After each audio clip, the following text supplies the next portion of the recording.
White house ਨੇ ਹੁਣ ਉਹਨਾਂ ਨੇ ਇਹ ਕਿਹਾ ਵੀ ਅਸੀਂ ਉਹਨਾਂ ਲੋਕਾਂ ਨੂੰ ਬਹੁਤ ਜ਼ਿਆਦਾ ਫੜ ਰਹੇ ਹੈਗੇ ਆ ਜਿਹੜੇ ਕ੍ਰਿਮੀਨਲ ਹੈਗੇ ਆ, ਰੇਪਿਸਟ ਹੈਗੇ ਆ, ਜਿਨ੍ਹਾਂ ਨੇ ਕਾਫੀ ਜਿਹੜੇ ਘਿਨੌਣੇ ਕ੍ਰਾਈਮ ਕੀਤੇ ਆ। ਤੇ ਆਪਾਂ ਕਿਉਂ ਨਹੀਂ ਉਹਨਾਂ ਦੀਆਂ ਜਿਹੜੀਆਂ ਫੋਟੋਆਂ ਸ਼ੇਅਰ ਕਰਦੇ ਹੈਗੇ। ਉਹਨੀ ਆਲਰੇਡੀ ਹੁਣ ਵਾਈਟ ਹਾਊਸ ਦਾ ਜਿਹੜਾ ਫੇਸਬੁੱਕ ਪੇਜ ਹੈਗਾ ਆ ਤੇ ਰੈਗੂਲਰ ਉਹਨਾਂ ਦਾ ਜਿਹੜਾ ਪੇਜ ਹੈਗਾ ਆ, ਉਹਦੇ ਉੱਤੇ ਜਿਹੜੇ ਲੋਕਾਂ ਨੇ ਮਰਡਰ ਕੀਤੇ, ਉਹ ਰੇਪ ਕੀਤੇ, ਉਹ ਚਾਈਲਡ ਅਬਿਊਜ਼ਰ ਹੈਗੇ ਆ, ਆਰਸੋਨਿਸਟ ਹੈਗੇ ਆ, ਉਹਨਾਂ ਦੀਆਂ ਫੋਟੋਆਂ ਤੇ ਨਾਮ ਜਿਹੜੇ ਆ ਰਿਲੀਜ਼ ਕਰਨੇ ਸ਼ੁਰੂ ਕਰ ਦਿੱਤੇ ਹੈਗੇ ਆ। ਤੇ ਨਾਲ ਦੀ ਨਾਲ ਉਹਨਾਂ ਨੇ ਇੱਕ ਆਪਣੇ ਜਿਹੜੇ ਪੰਜਾਬੀ ਦਾ ਜਸ਼ਨਦੀਪ ਸਿੰਘ ਦਾ ਜੋ ਐਕਸੀਡੈਂਟ ਹੋਇਆ ਸੀ ਲਾਸ ਐਂਜਲਸ ਦੇ ਵਿੱਚ, ਉਹਦਾ ਵੀ ਜਿਹੜੀ ਆ ਅੱਜ ਵੀਡੀਓ ਤੇ ਉਹਦੀ ਜਿਹੜੀ ਫੋਟੋ ਆ ਉਹ ਰਿਲੀਜ਼ ਕੀਤੀ ਹੈਗੀ ਆ। 1 ਘੰਟਾ ਪਹਿਲਾਂ ਉਹਨੇ ਪਾਈ ਆ। ਕਹਿੰਦੇ ਵੀ ਇਹ ਟੈਰੀਬਲ ਟ੍ਰੈਜਡੀ ਸੀ ਤੇ illegal alien who was released into America after crossing the border under Biden administration kills 3 innocent Americans in horrible ਜਿਹੜਾ car crash। ਕਹਿੰਦਾ this should have never happened, this is our why ICE is working hard। ਸੋ ਉਹਦੇ ਚ ਉਹਨੇ ਪੂਰੀ video ਵੀ release ਕੀਤੀ ਆ, ਉਹਦੀ ਵਾਰ-ਵਾਰ photo ਵੀ ਜਿਹੜੀ ਆ ਉਹ ਸਰਦਾਰ ਮੁੰਡਾ ਸੀ ਉਹਦੀ ਦਿਖਾ ਰਹੇ ਹੈਗੇ ਆ। ਸੋ ਇਹ ਜਿਹੜਾ ਕੰਮ ਆ ਇਹ ਕਾਫੀ ਚਿਰ ਤੋਂ ਉਹਨਾਂ ਨੇ ਰੌਲਾ ਪਾਇਆ ਸੀ ਵੀ ਦੇਖੋ ਅਸੀਂ ਇਹ ਪ੍ਰਚਾਰ ਨਹੀਂ ਕਰ ਰਹੇ ਹੈਗੇ, ਸਾਨੂੰ ਵੱਧ ਤੋਂ ਵੱਧ ਇਹ ਪ੍ਰਚਾਰ ਕਰਨਾ ਚਾਹੀਦਾ ਕਿਉਂਕਿ ਹੁਣ ਮੈਜੋਰਟੀ ਚ ਲੋਕ ਕਹਿ ਰਹੇ ਹੈਗੇ ਆ ਮੋਰ ਦੈਨ 53% ਜਾਂ 63% ਤੇ ਜੋ ਆਈਸ ਵਾਲੇ ਕੰਮ ਕਰ ਰਹੇ ਆ ਉਹ ਬਹੁਤ ਧੱਕਾ ਹੈਗਾ। ਹਾਂ ਜਿਹੜੇ ਕ੍ਰਿਮੀਨਲਸ ਆ ਉਹਨਾਂ ਨੂੰ ਫੜਨਾ ਚਾਹੀਦਾ ਵੀ ਆਮ ਲੋਕਾਂ ਨੂੰ ਜਿਹੜਾ ਆ ਨਹੀਂ ਜਿਹੜਾ ਕਿਸੇ ਤਰ੍ਹਾਂ ਉਹਨਾਂ ਨੂੰ ਜਿਹੜਾ ਟਰੀਟ ਕਰ ਰਹੇ ਉਹ ਸਹੀ ਨਹੀਂ ਕਰ ਰਹੇ ਹੈਗੇ। ਸੋ ਉਹਨਾਂ ਨੇ ਹੁਣ ਫੋਟੋਆਂ, ਵੀਡੀਓਜ਼ ਇਹ ਸਾਰੀਆਂ ਜਿਹੜੀਆਂ ਰਿਲੀਜ਼ ਕਰਨੀਆਂ ਸ਼ੁਰੂ ਕੀਤੀਆਂ ਆ।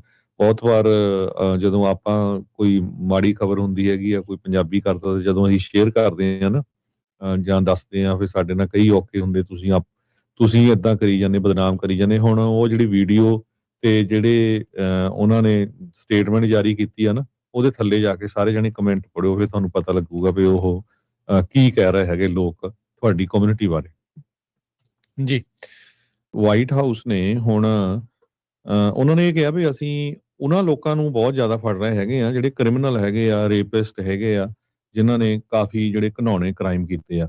ਤੇ ਆਪਾਂ ਕਿਉਂ ਨਹੀਂ ਉਹਨਾਂ ਦੀਆਂ ਜਿਹੜੀਆਂ ਫੋਟੋਆਂ ਸ਼ੇਅਰ ਕਰਦੇ ਹੈਗੇ। ਉਹਨੀ ਆਲਰੇਡੀ ਹੁਣ ਵਾਈਟ ਹਾਊਸ ਦਾ ਜਿਹੜਾ ਫੇਸਬੁੱਕ ਪੇਜ ਹੈਗਾ ਆ ਤੇ ਰੈਗੂਲਰ ਉਹਨਾਂ ਦਾ ਜਿਹੜਾ ਪੇਜ ਹੈਗਾ ਆ, ਉਹਦੇ ਉੱਤੇ ਜਿਹੜੇ ਲੋਕਾਂ ਨੇ ਮਰਡਰ ਕੀਤੇ, ਉਹ ਰੇਪ ਕੀਤੇ, ਉਹ ਚਾਈਲਡ ਅਬਿਊਜ਼ਰ ਹੈਗੇ ਆ, ਆਰਸੋਨਿਸਟ ਹੈਗੇ ਆ, ਉਹਨਾਂ ਦੀਆਂ ਫੋਟੋਆਂ ਤੇ ਨਾਮ ਜਿਹੜੇ ਆ ਰਿਲੀਜ਼ ਕਰਨੇ ਸ਼ੁਰੂ ਕਰ ਦਿੱਤੇ ਹੈਗੇ ਆ।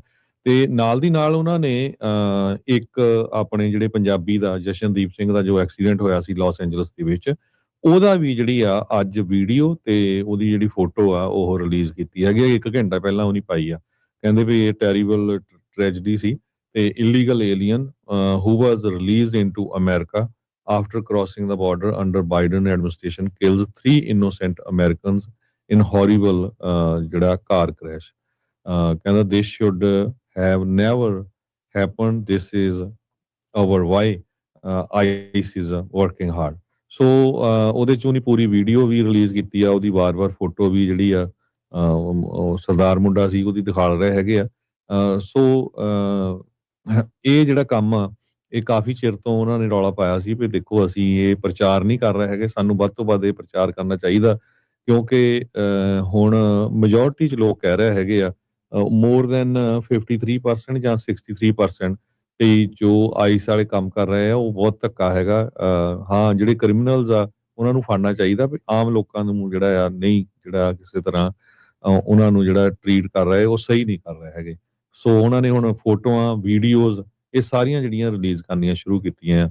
ਬਹੁਤ ਵਾਰ ਜਦੋਂ ਆਪਾਂ ਕੋਈ ਮਾੜੀ ਖਬਰ ਹੁੰਦੀ ਹੈਗੀ ਆ, ਕੋਈ ਪੰਜਾਬੀ ਕਰਦਾ ਤੇ ਜਦੋਂ ਅਸੀਂ ਸ਼ੇਅਰ ਕਰਦੇ ਆ ਨਾ ਜਾਂ ਦੱਸਦੇ ਆ ਫਿਰ ਸਾਡੇ ਨਾਲ ਕਈ ਔਕੇ ਹੁੰਦੇ, ਤੁਸੀਂ ਏਦਾਂ ਕਰੀ ਜਾਂਦੇ, ਬਦਨਾਮ ਕਰੀ ਜਾਂਦੇ। ਹੁਣ ਉਹ ਜਿਹੜੀ ਵੀਡੀਓ ਤੇ ਜਿਹੜੇ ਉਹਨਾਂ ਨੇ ਸਟੇਟਮੈਂਟ ਜਾਰੀ ਕੀਤੀ ਆ ਨਾ, ਉਹਦੇ ਥੱਲੇ ਜਾ ਕੇ ਸਾਰੇ ਜਣੇ ਕਮੈਂਟ ਪੜਿਓ, ਫਿਰ ਤੁਹਾਨੂੰ ਪਤਾ ਲੱਗੂਗਾ ਵੀ ਉਹ ਕੀ ਕਹਿ ਰਹੇ ਹੈਗੇ ਲੋਕ ਤੁਹਾਡੀ ਕਮਿਊਨਿਟੀ ਬਾਰੇ। ਜੀ